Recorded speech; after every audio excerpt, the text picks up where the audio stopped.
सेढ़ल के ऐतिहासिक क्षेत्र में आयोजित इस जनजातीय समागम में उपस्थित मध्य प्रदेश के राज्यपाल श्री मंगू भाई पटेल जी, मुख्यमंत्री श्री शिवराज सिंह चौहान जी, केंद्र सरकार में जनजातीय कार्य मंत्री श्री अर्जुन मुंडा जी, केंद्रीय इस्पात और ग्रामीण विकास राज्य मंत्री श्री फग्गन सिंह कुलस्ते जी, मध्य प्रदेश सरकार में मंत्री कुंवर विजय शाह जी, सुश्री मीना सिंह जी, श्री बिसाहुलाल सिंह जी, श्री प्रेम सिंह पटेल जी और श्री रामखिलावन सिंह पटेल जी, मंच पे विराजमान सांसदगण, विधायकगण, सामने बैठे हुए उपस्थित जनप्रतिनिधिगण, गणमान्य अतिथियों, देवियों और सज्जनों, सभी को नमस्कार। जनजातीय गौरव दिवस पर आप सबको बहुत बहुत बधाई और शुभकामनाएं देती हूँ। आज 15 नवंबर के दिन पूरे देश में मनाया जा रहे हैं जनजातीय गौरव दिवस पर मैं सभी देशवासियों को हार्दिक बधाई देती हूँ। आज यहाँ आने से पहले धरती आबा भगवान बिरसा मुंडा के गांव उलीहातू में जाने और उनकी प्रतिमा को पुष्पांजलि अर्पित करने का सौभाग्य मुझे मिला। भगवान बिरसा की जयंती के दिन उनकी प्रतिमा का दर्शन करके मैं स्वयं को धन्य महसूस कर रही हूँ। आज का ये मंगलवार का दिन मेरे लिए पूरी तरह मंगलमय हो गया है। देवियों और सज्जनों, राष्ट्रपति के रूप में मध्य प्रदेश की अपनी पहली यात्रा में मुझे इतनी बड़ी संख्या में यहाँ उपस्थित भाई बहनों के बीच आकर बहुत प्रसन्नता का अनुभव हो रहा है। मुझे बताया गया है कि यहाँ उपस्थित भाई बहनों में अधिक संख्या में हमारे जनजातीय भाई बहन आए हुए हैं। यहाँ गोड, बेगा, भील, भिलाला, परलू, सहरिया, भारिया, कोल तथा अन्य सभी जनजातीय समुदाय के भाई बहनों का उपस्थित होना मेरे प्रति उनके विशेष स्नेह और उत्साह का परिचय देता है। मुझे ये भी बताया गया है कि अनेक देशवासी इस कार्यक्रम से लाइव टेलीकास्ट तथा वेबकास्ट के जरिए जुड़े हुए हैं।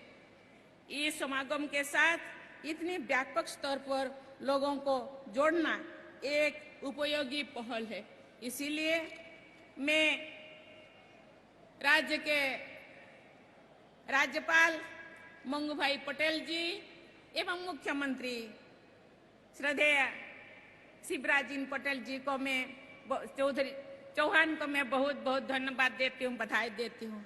जनजातीय राजाओं के राज्यकाल में प्रभावशाली समृद्धि से भरपूर ये हरेजू का क्षेत्र एक बार फिर आधुनिक विकास की उतनी ही प्रभावशाली गाथाएं लिखेगा। ये मेरी शुभकामना भी है और मेरा दृढ़ विश्वास भी है। हमारे देश में जनजातीय समुदाय की कुल आबादी लगभग 10 करोड़ है। इसमें 1.5 करोड़ से अधिक की आबादी मध्य प्रदेश में है, जो किसी भी राज्य में जनजातीय की सबसे बड़ी आबादी है। इसलिए मध्य प्रदेश के इस क्षेत्र में जनजातीय समागम का आयोजन सर्वथा प्रासंगिक है। इस आयोजन के लिए मैं राज्य सरकार को विशेष रूप से राज्यपाल महोदय और मुख्यमंत्री महोदय को धन्यवाद देती हूँ। मध्य प्रदेश के चंबल, मालवा, बुंदेलखंड, बाघेलखंड और महाकौशल इन सभी क्षेत्रों की सांस्कृतिक विरासत को समृद्ध बनाने में जनजातीय समुदाय का महत्वपूर्ण योगदान है। आज जनजातीय विभूतियों पर केंद्रित प्रदर्शनी का अवलोकन करके मुझ में एक विशेष प्रेरणा का संचार हुआ है। जनजातीय विकास गाथा पर केंद्रित प्रदर्शनी को देखकर मुझे प्रसन्नता हुई है। जनजातीय समुदाय में स्वास्थ्य संबंधी चुनौतियों के संदर्भ में आज संपूर्ण स्वास्थ्य कार्यक्रमों का शुभारंभ करना अत्यंत सराहनीय पहल है। इंजीनियरिंग, मेडिसिन तथा लॉ के क्षेत्र में प्रवेश हेतु आयोजित कठिन चयन परीक्षाओं में सफलता प्राप्त करने वाले जो विद्यार्थी आज सम्मानित हुए हैं, उन्हें देखकर देश के उज्जवल भविष्य के बारे में मेरा विश्वास और अधिक दृढ़ हुआ है। मैं उन सभी विद्यार्थियों को बधाई और आशीर्वाद देती हूँ।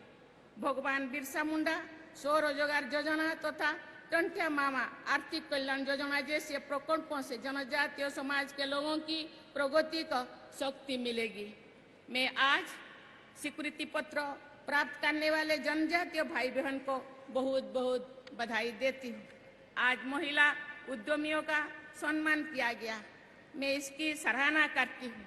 मध्य प्रदेश में पंचायत संबंधी नियमों के अनुसूची क्षेत्र में विस्तार से जुड़ी नियम पुस्तिका का विमोचन प्रशंसनीय है। मुझे विश्वास है कि जनजातीय क्षेत्र के सशक्तिकरण के लिए इन नियमों का प्रभावी उपयोग किया जाएगा।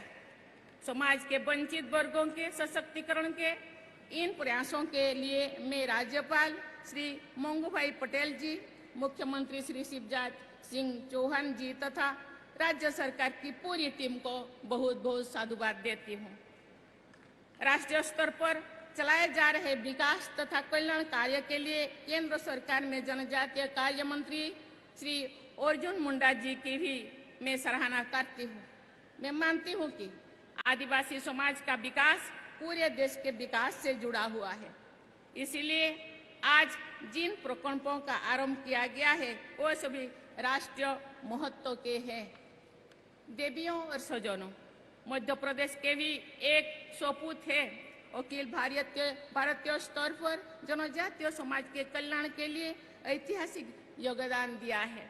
मध्य प्रदेश में पले बड़े पूर्व प्रधानमंत्री श्रद्धेय अटल बिहारी वाजपेयी जी जो प्रधानमंत्री थे तो उन्होंने जनजातीय कार्य मंत्रालय का गठन किया था। इस मंत्रालय के गठन से जनजातीय कल्याण के कार्यों को समग्रता के साथ राष्ट्रीय स्तर पर आगे बढ़ाने का मार्ग प्रशस्त हुआ। मुझे प्रसन्नता है कि अटल जी की सोच को आगे बढ़ाते हुए जनजातीय कार्य मंत्रालय अनेक विकास एवं कल्याण योजनाओं को कार्यरूप दे रहे हैं। देवियों और सज्जनों, अधिकांश जनजातीय क्षेत्र वन एवं खनिज संपदा से समृद्ध रहे हैं। हमारे आदिवासी भाई बहन प्रकृति पर आधारित जीवन यापन करते हैं और सम्मान पूर्वक प्रकृति की रक्षा भी करते हैं। ब्रिटिश हुकूमत के दौरान प्राकृतिक संपदा को शोषण से बचाने के लिए जनजातीय समुदाय के लोगों ने भीषण संघर्ष किए थे और अनगिनत लोग शहीद भी हुए थे। उनके बलिदान से ही वन संपदा का संरक्षण काफी हद तक संभव हो पाया है। आज के समय में क्लाइमेट चेंज और ग्लोबल वार्मिंग की चुनौतियों को देखते हुए जनजातीय समाज की जीवन शैली तथा वन संरक्षण के प्रति उनकी दृढ़ता से सभी के शिक्षा लेने की जरूरत है। जनजातीय समाज द्वारा मानव समुदाय, वनस्पतियों तो तथा जीव जंतुओं को समान महत्व दिया जाता है। आदिवासी समाज में व्यक्ति के स्थान पर समूहों को, प्रतिस्पर्धा की जगह सहकारिता को और विशिष्टता की जगह समानता को अधिक महत्व दिया जाता है। स्त्री पुरुष के बीच की समानता भी आदिवासी समाज की विशेषता है।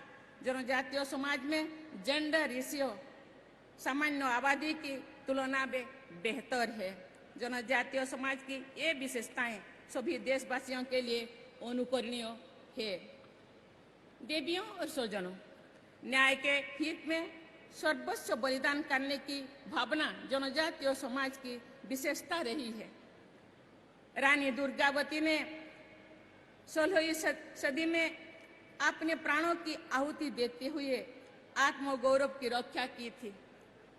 उनके बलिदान के लगभग 300 वर्ष बाद उनके ही वंश का राजा शंकर शाह को अंग्रेजों का विरोध करने के कारण मृत्युदंड दिया गया था। मध्य प्रदेश प्रशासन द्वारा इन महान विभूतियों की स्मृति को बनाए रखने और भावी पीढ़ियों को उनकी गाथाओं से परिचित कराने के प्रयासों की मैं सराहना करती हूँ। हमारे स्वाधीनता संग्राम में भिन्न भिन्न विचारधाराओं और गतिविधियों की भूमिका रही है। उस संग्राम के इतिहास में जनजातीय समुदायों द्वारा किए गए विद्रोह की अनेक धाराएं भी शामिल है। झारखंड क्षेत्र के भगवान बिरसा मुंडा और सिद्धू कान्हू, मध्य प्रदेश के टंटिया भील तथा भीमा नायक, आंध्र प्रदेश के पुल्लूरी सीताराम राजू, मणिपुर की रानी गाडिड लियू तथा ओडिशा के शहीद लक्ष्मण नायक जैसे अनेक वीरों और वीरांगनाओं ने जनजातीय गौरव को बढ़ाया है तथा देश के गौरव को भी बढ़ाया है। मध्य प्रदेश के अनेक क्रांतिकारी योद्धाओं में किशोर सिंह, खाजा नायक, रानी फूल कुंवर, सीताराम कुंवर, महुआ कोल, शंकर शाह और रघुनाथ शाह जैसे अनेक विभूतियां शामिल है। छिंदवाड़ा के गांधी के नाम से सम्मानित श्री बादल भाई ने स्वाधीनता संग्राम के लिए अहिंसा का मार्ग चुना था। ऐसे सभी स्वाधीनता सेनानियों को मैं सादर नमन करती हूँ।